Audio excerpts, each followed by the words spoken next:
नमस्ते। तो जितने लोग तक ये वीडियो पहुँचे ना, कृपया पूरी देख लीजिएगा।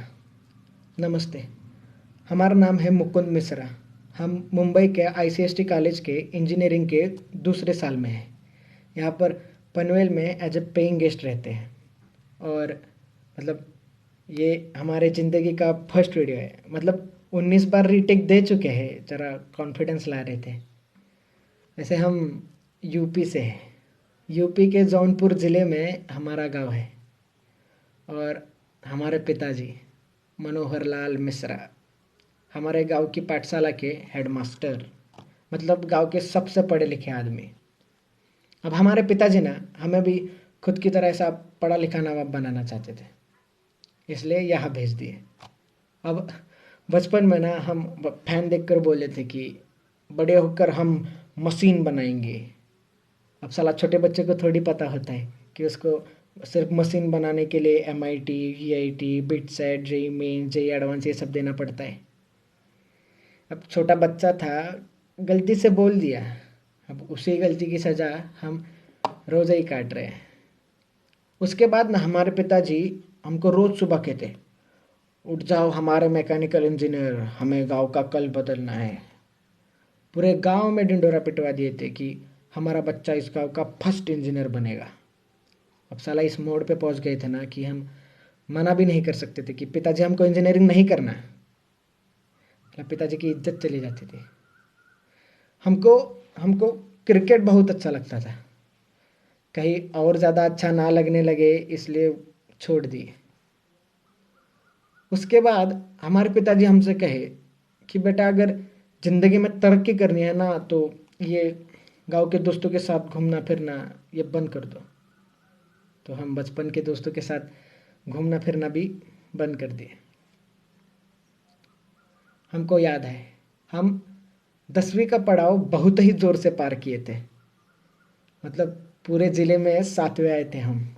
और इनाम के तौर पर हमें पिताजी ये सैमसंग का फ़ोन दे दिए। हमसे कहे कि बेटा जब मैकेनिकल इंजीनियर बनोगे तब टच स्क्रीन वाला दिलाएंगे। अब जब साला मैकेनिकल इंजीनियर बनेंगे तब इनसे थोड़ी ना मांगेंगे फ़ोन। हम बर्बाद ना हो इसलिए नहीं देते, और हमको इस चीज़ से दिक्कत भी नहीं थी। अब हमारे गांव की पाठशाला में एक ही कंप्यूटर है। उसमें हम पढ़ाई के बहाने एफबी अकाउंट बनाए थे, जिसको हम इस्तेमाल ही नहीं किए। अब साला हमारे पिताजी का ना बहुत इच्छा था कि हम बम्बई के बड़े इंजीनियरिंग कॉलेज में पढ़े। तो हमको यहाँ फट से भेज दिए। तो हम भी खुद के ही खिलाफ यहाँ आ गए। माँ, बहन, खेत, हमारी पाठशाला, दोस्त जिनको अलविदा भी नहीं भूल सके, हम सबको छोड़ के यहाँ आ गए। वैसे ये बम्बई शहर ना बहुत खूबसूरत है, बहुत खूबसूरत है।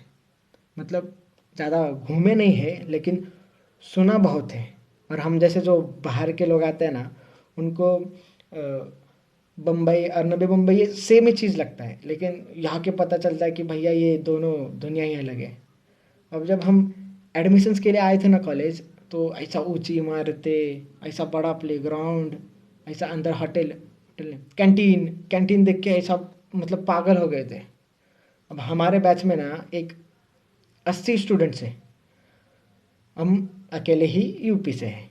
अब हमारे पिताजी हमको सब सिखाए, लेकिन साला दोस्त बनाना नहीं सिखाए और लोगों से बात करना नहीं सिखाए। तो हम अकेले ही थे। और यहाँ के बच्चे भी ना बहुत ही अलग, मतलब कैसे बताए, मतलब बहुत ही मॉडर्न और फैशनेबल है। मतलब ऐसा गॉगल पे, जैकेट पे, केटीएम पे ऐसा कॉलेज आते हैं। और मतलब कुछ लड़कियां हैं जो ऐसा स्कर्ट में, मतलब हमको इस चीज़ से दिक्कत नहीं है, बिल्कुल दिक्कत नहीं है। बस हम पहली बार देखे तो थोड़ा गड़बड़ा गए थे। और कुछ स्टूडेंट्स तो चड्डी पे कॉलेज आते हैं। साला 1 साल के सफ़र में हम कभी हमारे पीजी के बाहर भी चड्डी पे नहीं गए। और भैया अंग्रेजी तो इतना तेज़ बोलते हैं ना कि समझना छोड़िए, सुनने में भी बड़ी दिक्कत होती है। मतलब हम इनकी तरह कूल नहीं थे। हम ना सिगरेट पीते, ना दारू पीते, ना नशे करते, ना कोई गर्लफ्रेंड के चक्कर में थे। और हमारे कपड़े भैया, मतलब एक फॉर्मल शर्ट, एक फॉर्मल पैंट, हाथ में पापा की घड़ी, ये चश्मा और नीचे सैंडल। और इस्त्री भी हम खुद ही करते थे। और बाल अभी बढ़ाए बाल, वरना पूरा मिलिट्री कट रखे थे। वो बाजू वाला चिंटू है ना, हमको मतलब बाल देख के यही उम्र में अंकल बुलाता है। अभी हम मतलब ये सब को अगर बाजू में रखें ना, तो हम वैसे बहुत होशियार है। मतलब खुद की तारीफ नहीं करेंगे, लेकिन हमारे कुछ उसूल है, जैसे कि हम बंक नहीं करेंगे, असाइनमेंट्स टाइम पे देंगे, जो भी है ईमानदारी से करेंगे। अभी 2-3 महीने पहले का बात है, हमारा सेम 2 का एग्ज़ाम्स पास में आ रहा था। तो धीरे धीरे सब हमारे साथ ऐसा ही हाय बाय बोलने लगे, हमारे साथ बात करने लगे, हमारे मतलब फर्स्ट बेंच में बाजू में बैठने लगे। हमको बोले कि हमको मतलब कैंटीन घुमाए, हमको प्लेग्राउंड घुमाए, हमको मॉल घुमाए, हमको चीज़ फ्रैंकी, सैंडविच, मतलब बहुत नाम याद नहीं आ रहे, लेकिन बहुत बहुत कुछ खिलाए। और हम उनको मतलब जितने भी पढ़ाए उसके नोट्स देते, फिर उनको लाइब्रेरी में लेक्चर देते। और मतलब साला इतना कॉन्फिडेंट हम कभी ज़िंदगी में फील नहीं किए थे। और हमको हमको ना मतलब लड़के लोग भी नंबर शेयर करने लगी, तो हम थोड़ा गड़बड़ा जाते थे उधर। मतलब अचानक इतना सारा आ गया ना कि हम पागल हो गए थे। मतलब बहुत ही खुश थे हम, मतलब हमारे ज़िंदगी का ना ये बेस्ट पीरियड कह सकते हैं। अभी हमारा ना ये वॉचमैन है ना जो नीचे, उनका यही फ़ोन पे हम वीडियो बना रहे हैं। तो उनका एंड्रॉयड फ़ोन है और उनको चलाने नहीं आता है, तो हम उन पे हमको दे देते हैं फ़ोन। तो उनके फ़ोन पे ऐप भी खोल के हम सबको फ्रेंड भी बना लिए। तो हमारा ना 2 पेपर अच्छे से हो गए, हम धम धम सबको पेपर दिखाए, सबको आंसर्स बताए। तो क्या हुआ ना कि ये कोरोना की वजह से जो बाकी का पेपर था वो कैंसिल हो गया।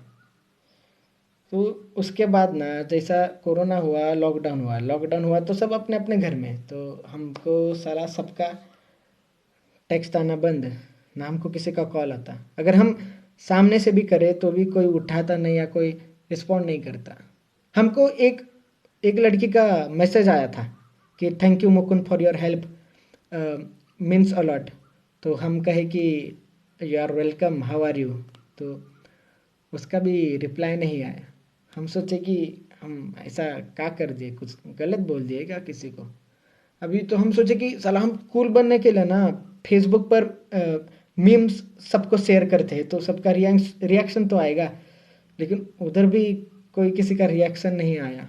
मतलब हम बहुत कोशिश कर रहे थे बात करने का। हम मतलब अभी एक अकेला इंसान घर में पढ़ेगा भी कितना। हम ना गेम खेल सकते थे, ना पिक्चर देख सकते थे, ना किसी से मतलब घूमने के लिए बाहर जा सकते थे। हम बहुत सोने लगे थे, हम बहुत चिड़चिड़े हो गए थे, बीच में ही रोते थे, बीच में ही गुस्सा होते थे। हम ज़्यादा सोने लगे थे, मतलब हम हमारा काबू ही खुद से हट गया था। हम मतलब अभी देखिए ना, हम जो चीज़ ज़िंदगी में नहीं कहे वो पहली बार कर रहे हैं। जैसे कि हम पहली बार वीडियो बना रहे हैं। हम पिताजी को बोलने का भी कोशिश किए कि पिताजी हमको ठीक नहीं लग रहा है। हम मतलब थोड़े गुस्सा हो रहे, थोड़े ज़्यादा रो रहे, या हम बहुत अकेला महसूस कर रहे हैं। तो हमारे पिताजी हमसे कहे कि बेटा ये ज़िंदगी का मोड़ है, ये सबके साथ होता है, हमारे साथ हुआ, तुम्हारे दादाजी के साथ हुआ, ये आएगा और चला जाएगा। हमारे पिताजी समझने की कोशिश ही नहीं की कि हम क्या कहना चाह रहे थे। अब हम ना एंजाइटी और डिप्रेशन ये सब में विश्वास नहीं रखते थे। पर साला जब वो इंसान को होता है ना वो चीज़, तब तब ही समझ आता है कि भाई ऐसा मानसिक बीमारी करके भी कुछ तो होता है। अब हमारे गांव में ना मानसिक बीमारी का 2 ही मतलब है, एक तो भूत बाधा और दूसरी मतलब ये पागल हो गए। साला हम गुस्सा हमारे दादाजी से नहीं है, ना हम गुस्सा हमारे पिताजी से है। हम गुस्सा इस समाज से है, जो जब सर दुखता है तो हाथ में फट से डिस्प्रिन दे देता है, लेकिन साला जब दिमागी हालत ठीक ना हो तो मुंह ही फेर लेता है। अब साला परसों का ये बात है, हम उसी उम्मीद में फ़ोन लिए थे कि हम देखने की फेसबुक पे हमको गलती से किसी का मैसेज आया रहेगा। तो हम खोले तो देखे कि सबने स्टोरी शेयर किए थे, और उसमें लिखा था, तो क्या लिखा था उसमें लिखा था कि if you feel lonely you talk to me, I better see you laughing instead of seeing in your grave and suicide is not the option. अब हम क्या बोले बे, और कितना गिरोगे बे तुम लोग। गए 1 महीने से हम बात करने की कोशिश कर रहे हैं कि हमसे कोई बात करो, बात करो, हमारा फोन उठाओ, हमसे हम तरस रहे थे कि हम हमारी सुनो मत, लेकिन हमसे बात तो करो, हमको तो जानो कि हमको क्या हो रहा है। साला एक फेमस इंसान अगर सुसाइड कर ले तो सबको इस चीज का फर्क पड़ता है, लेकिन आपको पता है क्या, साला हर 1 घंटे में एक स्टूडेंट भारत में आत्महत्या करता है, लेकिन तभी किसी को फर्क नहीं पड़ता क्योंकि वो फेमस थोड़ी ना है। ये फर्क छोड़िए, ये ना, ये सोशल मीडिया को चलाने के लिए ये लोगों को कंटेंट मिल गया, और ये जो कंटेंट है ना, ये इंसान की जिंदगी से भी बहुत ही प्यारा है।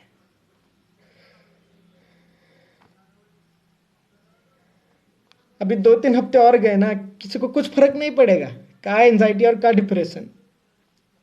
साला वो दर्द ही बहुत अलग होता है जब दर्द बांटने के लिए भी कोई नहीं होता।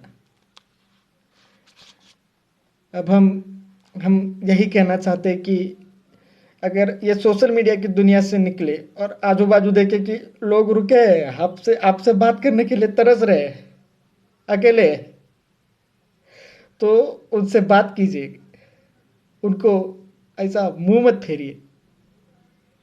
अगर ये बोलते वक्त हम किसी का दिल दुखाए रहेंगे तो माफ कर दीजिएगा, हमारा उद्देश्य नहीं था। हमको सुनने के लिए आपका बहुत सारा शुक्रिया, धन्यवाद।